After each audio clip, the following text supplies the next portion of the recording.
Back the directors of Rich Hill, Tracy Droz Tragos and Andrew Palermo.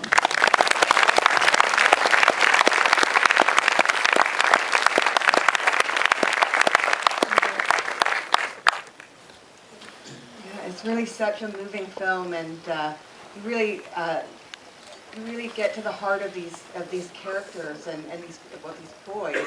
And my question is sort of why did you choose to focus on these boys, and how did you find them?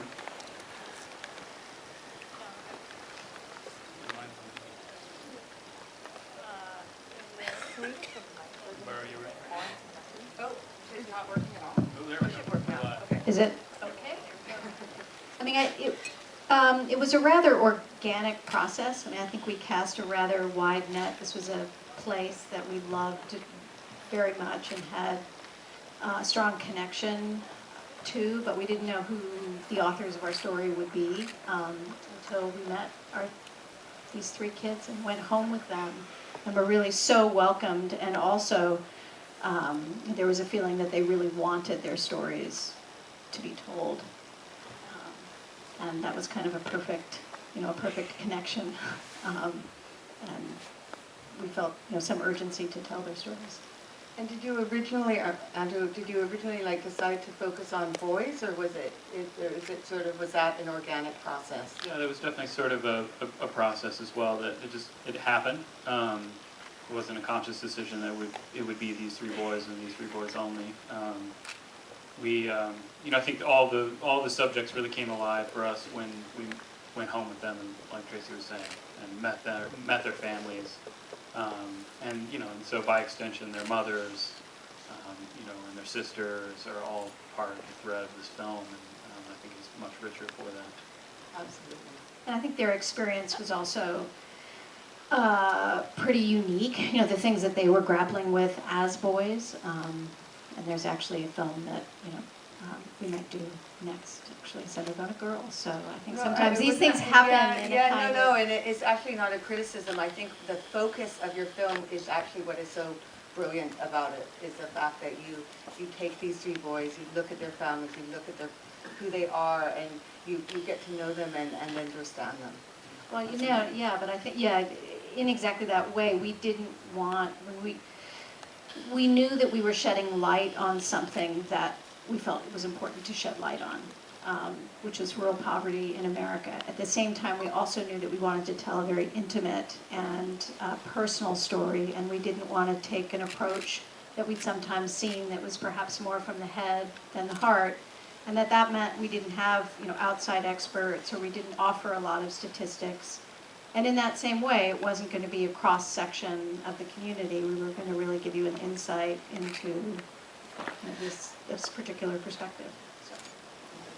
That definitely happened. Does anyone have any questions in the audience out here? Yeah. So, why do you think that Middle America, like the Midwest of America, is experiencing such a large decline because of poverty and social issues and other types of things? I mean, like, why is it not like anywhere else, or not necessarily not anywhere else in the United States, but why is it that it's so concentrated in these types of areas? So the question is why in the Midwest is there sort of this level of poverty and... Yeah, I would say that it's not, first of all. Poverty is all over America, and I'm sure as well as here, although I don't know as much. In our experience, urban poverty's been well documented, and is often the subject of films. But when talking about this film, we really wanted to shine light on rural poverty, which I hadn't seen in particularly a respectful way. But, I think there's any number of, it's not just the Midwest, of course it's the Mississippi Delta, it's Appalachia, and it's everywhere. And there's any number of answers we could say, in Rich Hill's case, obviously there's no industry. There's nothing there anymore. The school is the biggest industry outside of agriculture. And there was once coal, but it was not very promising. It didn't last. And, you know, there's a real brain drain. So any kid with promise goes elsewhere. And it's not bringing resources back to their community. If it can afford to go elsewhere. And that's If it- part of the rub, is that it's also very inexpensive to live there. You know, there's no property tax. It's cheap. So in some ways, folks that are vulnerable and have low incomes will go there because it is inexpensive. The rents are cheap and all of that. And yet the rub is then there's no jobs.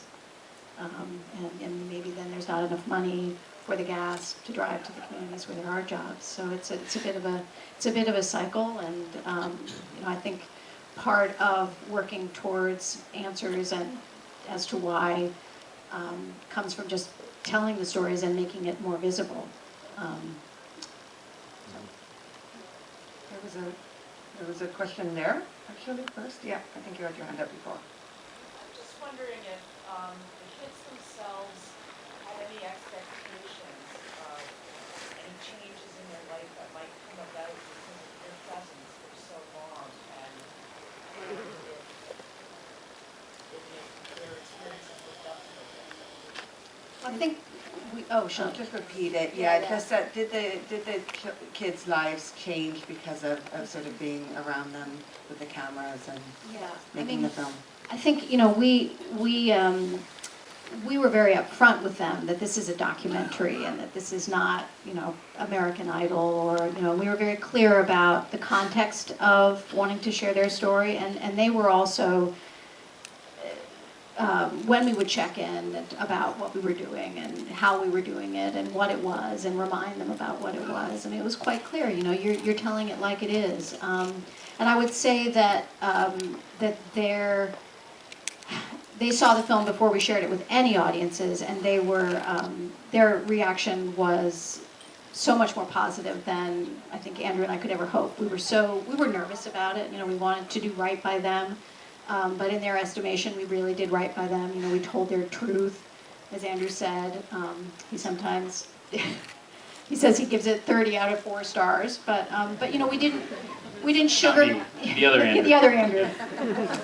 You know, we didn't sugarcoat it. We didn't just tell the good stuff, but we didn't also just dwell on the lousy stuff. We also, you know, shared their struggles, and I think for them. And they've been able to come to some festivals. It really is a feeling of belonging and being embraced by audiences. We continue to have a relationship with them, which is very important. And I think that their trajectories have changed in some measure by participating in the film in ways that they actually wouldn't have expected, and it has exceeded their expectations. Yeah, I'd just add one thing, is that Apache's mother, Delana, who's seen, you know, in somewhat an unfavorable light at times in this film, and she's presenting some very hard realities.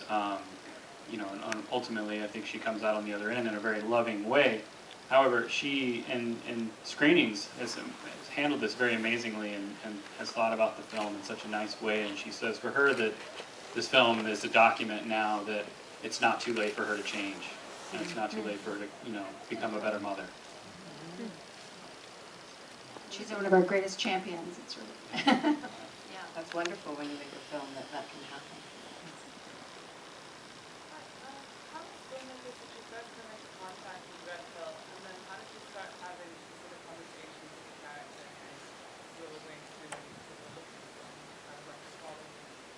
film? The question is how did you come into contact with Rich Hill, the place, and then also how did you sort of develop the relationship with the characters? It's our family hometown, so Andrew and I are cousins, and so my father grew up there, Andrew's mother grew up there, and our grandparents lived there until their deaths about 10 years ago. So for me, it was a very, very important place that I'd known about my whole life, and I'd spent, you know, summers and winter breaks visiting, and my relationship to them was quite strong, and for you also. So, you know, that was our point of connection, and we also knew that the town was struggling, and increasingly so. wanted to tell that story because we felt it wasn't being told. So that was the point of it. And, it really was because of our access, because our grandmother had been the third grade school teacher for most of the people in town, and our grandfather was the mail carrier. We were well known, and that was sort of, oh, it's Tracy and Andrew. So we really were welcomed, and I hope we didn't do anything to violate that trust. But it was really a great gift that we were allowed to meet a lot of people and welcomed into homes. And how did you come to end up working together on it? Was it sort of you? I was in LA coloring a film that actually premiered here at TIFF. But Tracy dropped me off at the airport after I was out, and we kind of got to talking about Rich Hill and how we'd maybe like to revisit it. And I think we may have even gone as far as been like, let's do this. Yeah. And that was about it, maybe like. We were idling yeah. at the airport. I had my 2 daughters in the back seat. They were like, Yeah. why are we dropping Andrew off? Why are we sitting here? But a seed was, Yeah, and planted. we got back together about a month later and spent about a week talking, sharing movies with each other, inspirations, and then I think in a month after that we were there for our first shoot, which very little of the first shoot's footage is in the film, but it was sort of a research shoot, and yeah, and 2 years later we were at Sundance. Yes, here? Really, really enjoyed it. Thank you so much for bringing it. One of the things I found really interesting was just the struggles, but yet the optimism. So how did you go about, editing or selecting what scenes, and did you consciously try to balance that optimism and, the positives and the confidence and the outlook with the physical? And especially I loved some of the scenes where they were physically struggling, because it really brought it to light. Yeah. She sees it as a very optimistic film, and how did you sort of bring that out in the filmmaking process? We start with that and I'll chime in. I think was kind of curious, like how we brought out hope and versus some of the. I'm just trying to think about like if there was a good moment to describe it. We knew when we were going too far, if it was too far into despair, and that never felt right. But it also wasn't entirely constructed. I mean, we felt Yeah. it because sometimes we're asked when we talk to people about it, was it stressful to be there? And the answer is yes, it was sometimes stressful to be there, and it was sometimes a lot of fun to be there. And one of the most surprising things was, despite the challenges and circumstances, which there were many challenges, there was a lot of love, and we felt it, and it was unavoidable. And so we certainly hoped that that audience would feel that, and it was important to us to share that as well. Yeah, I think that's, for me, one of the biggest takeaways from the process of making the film, not the film itself, but for me, I think the process of making the film perhaps will inform the way I may be as a father one day, and how my own family shares love or how they verbalize it. I feel like I'm getting very emotional about that, but for me it was like I would see Andrew's family, they were just so amorous to one another, and that was something I never particularly experienced, and that was something that I think really touched me, and I want to bring along. So we have time for one more question. I'll go somewhere in the back. Oh, there's someone in the back there, yes. Sorry, I'm very far away. I just want to know if you started off filming more boys than made the cut, or if it was always those 3, and also just if they received any financial compensation for appearing in it, or help them out in any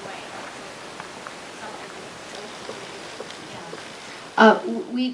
There were more people, and even within the homes, the families were often quite large and extended. Harley lives with 8 other members of his family, and so it was a balancing act to not overpopulate the film, so that there were just far too many people to track. And I think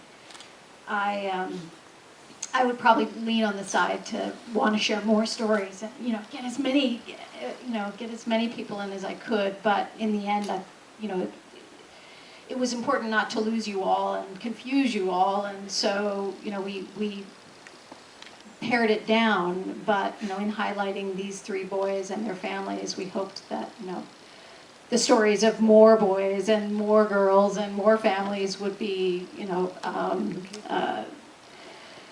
revealed in focusing just on them, if that makes sense. It would be more universal.